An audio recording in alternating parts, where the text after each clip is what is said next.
Ancora un arresto nell'ambito della maxi inchiesta Sorella Sanità, l'operazione della Guardia di Finanza degli scorsi mesi che avrebbe portato alla luce un giro di mazzette nel mondo della sanità siciliana.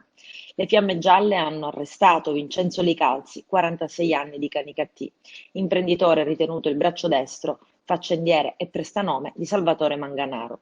Quest'ultimo, arrestato negli scorsi mesi, ha deciso di collaborare con l'autorità giudiziaria che gli ha concesso i domiciliari, a patto che restituisca i soldi delle tangenti. Nel precedente provvedimento il GIP non aveva disposto alcuna misura cautelare nei confronti di Licalzi, in quanto non aveva ritenuto gli elementi investigativi raccolti sufficienti a corroborare le ipotesi accusatorie della Procura. Il Tribunale del Riesame, adesso accogliendo l'appello dei pubblici ministeri, ha disposto gli arresti domiciliari nei confronti di Licalzi per corruzione proprio aggravata in concorso.